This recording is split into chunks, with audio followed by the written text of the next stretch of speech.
Hey guys, I hope you're doing well. And today we are going to focus on 1915. So remember, we ended 1914 with the kind of nice, in a way, Christmas Day truce in this hellish atmosphere of World War One, and we get back into war with 1915.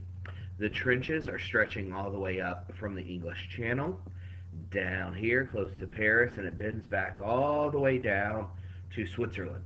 But really, the fighting is going to be up here, primarily in the north, is where most of the fighting is.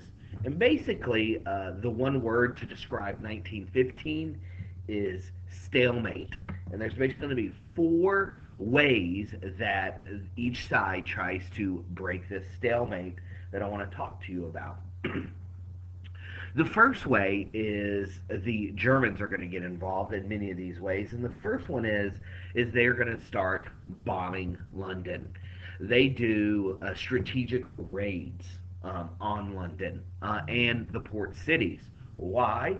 Because you now have something, a new phrase, the home front.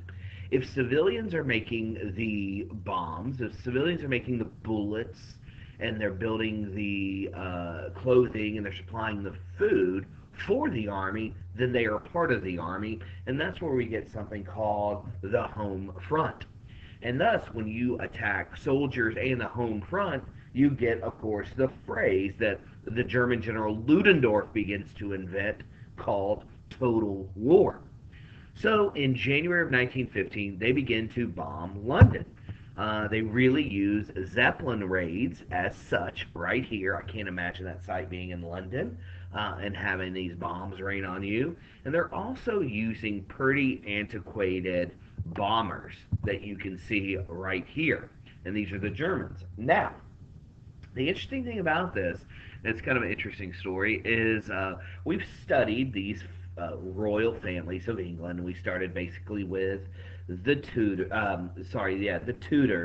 and then we went to the Stuarts, if you remember, and then we went to the Hanoverian kings, which is all the George the First, George the Second, George the Third people, and then of course we get Queen Victoria. She marries Albert, and so the royal family name is Saxe Coburg Gotha. Remember how much we emphasized how German they were in nature. Albert barely spoke any English, and the kids spoke German and so forth. So in 1915, you get a bomber called the Saxe Coburg Bomber bombing England, which is the same family name that the royal family uses. You can imagine this would pose some problems. So the royal family is kind of like, we need to change our last name. So they're looking around and they say, hey, the best fit for this would be let's name our family name after this palace we have, the Windsor Palace, and we'll be the Windsor family. And let's backtrack this last name all the way back to Victoria. So Queen Victoria is the beginning of the House of Windsor, which continues until this day. But if you didn't have World War One, they would be the House of Saxe-Coburg-Gotha. But because of this plane right here, which was named after their family, all right, probably on purpose, they had to change their last name for obvious reasons. At the same time, thinking of change of names, the Tsar changed St. Petersburg, which was a little too German sounding for them, to Petrograd. So you'll hear us mention this throughout this. So this is what we have right here, and we'll get back to 1915. So we have our first way to break the stalemate, which was the bombing on London, which killed almost 600 Londoners. Now we get to the more famous one, number two, and it happens up here around Ypres that we've already talked about with the massacre of the innocents. And this is a very interesting one because it brings in a new modern way of fighting with chemical warfare. We know what it is poison gas. So international law has actually banned the use of gases in war, but the Germans, of course, begin to find some loopholes. Like the law said you could not put them in shells at the time. I mean, they're going to ignore this eventually. So the Germans said, hey, they said nothing about what we're going to do. So what they did is they got a bunch of poison gas together. They put them into some canisters and dug them into the ground. And then, when the wind was right, they took off the tops and let the chlorine gas filter out. And thus began the Second Battle of Ypres, when gas was used for the very first time. And so there were over 6,000 canisters where the tops were taking off. And the wind took it immediately toward Canadian and Algerian troops. And they were about to experience hell on earth. They sat in their trenches and they saw coming floating toward them this greenish yellowish gas. Very similar to the look of pollen of what we're experiencing now, and the way it would coat you. Pollen coats everything, is how the gas would coat you. So it's a really good analogy of what this was like. So it floated toward them across no man's land. They're watching this. They've never seen this before, and then it hits them. At the same time, the Germans are doing an artillery barrage onto these soldiers' trenches, and it keeps them locked in the trenches. Well, this gas smacks them, and they take off. The soldiers fled. There's actually a 3-mile gap in the line right here. But the Germans, of course, didn't know how well this was going to work, so they didn't plan to exploit this type of success. And so this line will end up being filled, but this is the first time poison gas is used in battle, and both sides will resort to it. The psychological effect of it was huge, but what we understand, historians say, it only killed about 40,000 people. Really, the biggest killer in World War I was artillery. If you want to think about how bad artillery is, you can really stand the shells at the time. If they exploded on one side of the football field and you were 100 yards away in the other end zone, it could easily kill you, right? All the shrapnel, thousands of sharp shrapnel pieces going faster than the speed of sound. So artillery was the biggest killer. Then, of course, machine guns, and way down the list is poison gas. But the psychological effect of it was huge. And so this just adds, of course, to the misery of life in the trenches, which I really can't imagine. And that's really number two, the second way they tried to break the stalemate with the use of poison gas.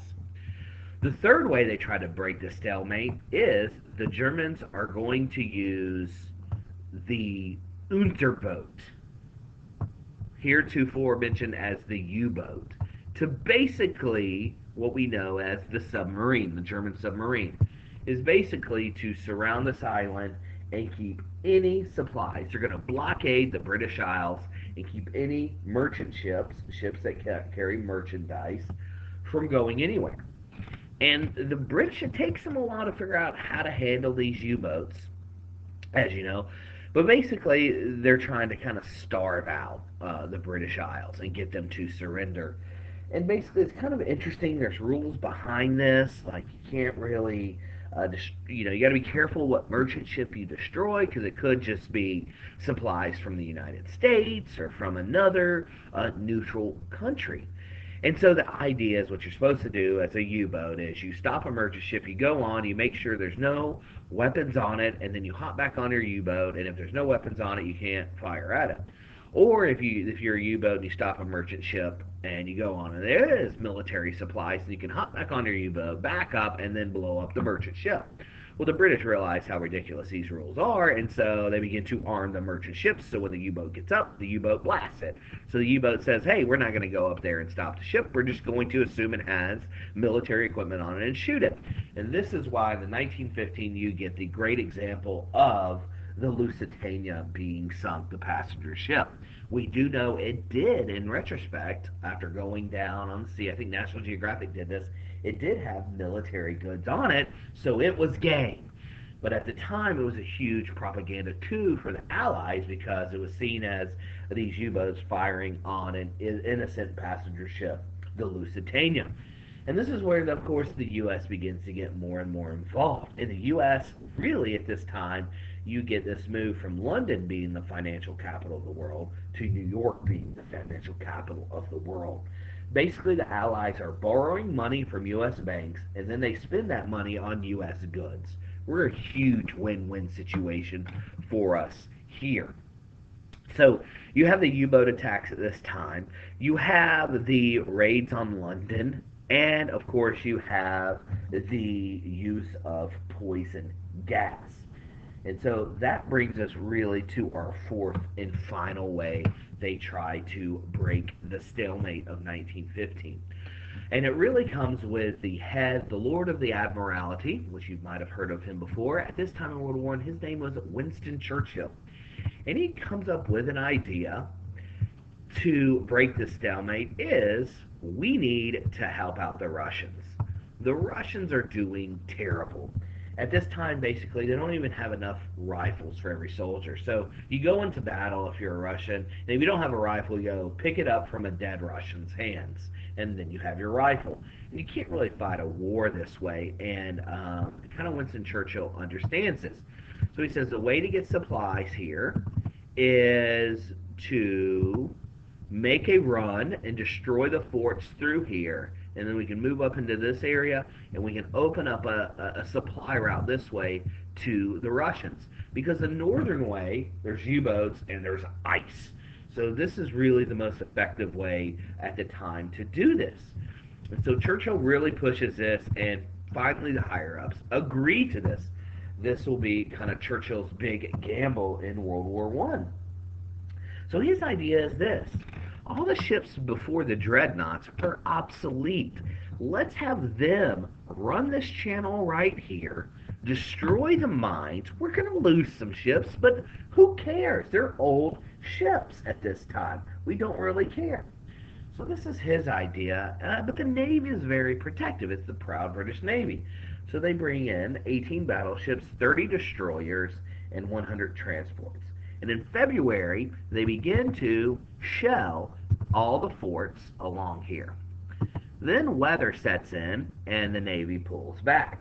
Well, now, the Turks, who have joined in November of 1914, with the help of Germans, are reinforcing this whole area. They're loading up this area with more mines, and they're ready for the British. The British go back in, and of course, one battleship hits a mine, then another, and the Navy's like, we can't lose our precious battleships. And Churchill's like, who cares? They're old. We don't need them. They're worthless. All right? So the Navy comes up with another plan. They are going to land some troops on Gallipoli, this Gallipoli Peninsula right here. They're going to land up here and down in this area. And they really don't reconnoiter or see what they're landing at.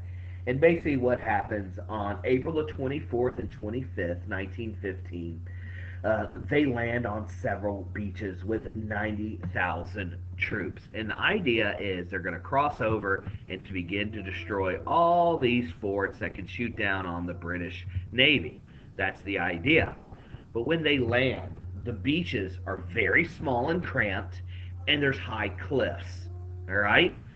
So they have to fight up these high cliffs, all right? And when they get to the top, the Ottomans are there. The Turks are there, who have been trained by German officers. And basically what happens here is you get trench warfare all along this area right here and stalemate, just like you do on the Western Front back in France. It's going to take months and months and months to realize that this is not going to work. And by the end of the year, the British withdraw from Gallipoli, and they take over 200,000 casualties. Now, the primary troops of this are going to be Australians and New Zealanders, and even to this day, they're kind of, I don't want to call it Independence Day, but they celebrate it like an Independence Day. It's Anzac Day, which is April 24th, April 25th. And so this is terrible. That the blame is thrown on Churchill, even though Churchill will argue later that hey, they didn't follow his plan exactly, and he is forced to retire or to resign from being the head of the British Navy. And so what he does is he doesn't sit quietly, but he actually goes and he volunteers for an infantry unit, and he goes onto the Western Front as a lieutenant colonel in the trenches way up here, right? And that's what goes on. So he does actually, he doesn't just quit, which he could have, but he goes and he still fights.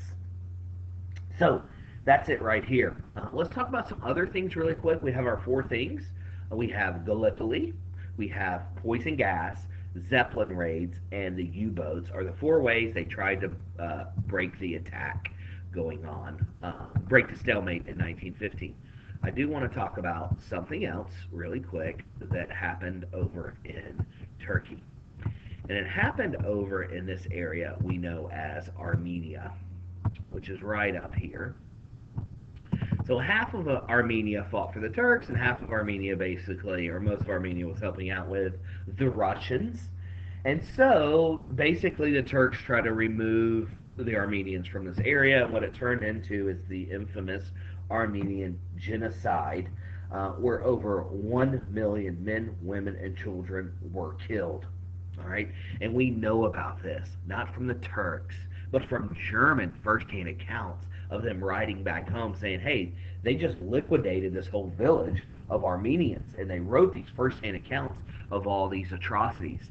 And so that's going on in 1915, and still to this day, the Turks will not admit to this. And it's really sad. It's the first of many genocides of the 20th century. Happens with the Armenians, and it just didn't. It took several years, but this our genocide began in 1915. At this year, and also in 1915, the Italians decide to switch sides and join the good guys. But because they go, hey, if Austria-Hungary loses, we can get more land from them than we could have from the Frenchies. So they join the British and the French, of course, and the Russians, and they begin to attack all along this area. There'll be a total of 12 attacks. Hardly any. It barely moves throughout the next 3 years, but they are on the good guys. In the first 6 months of fighting, the Italians lose 200,000 men in this area along the Isonzo River. Another thing that happens in 1915 is Bulgaria joins the Central Powers. So now you have Germany, Austria-Hungary, Bulgaria, and the Ottoman Empire all on the same side. And there's a coordinated attack between Austria and Bulgaria onto Serbia. And in 1915, Serbia is knocked out of World War I. They are done so. And so, that kind of ends us with 1915. And we're still basically where we were in January of 1915 as January of 1916 approaches. Basically, the Russians are averaging 200,000 casualties a month. For the Allies, finally, toward the end of 1915, they're starting to get helmets. The Russians never get helmets for the whole war. So that's where we basically are as we head into 1916, which is probably the bloodiest year of the war and has the most famous battles of the war. Thanks, guys. Hopefully you enjoyed World War I, 1915.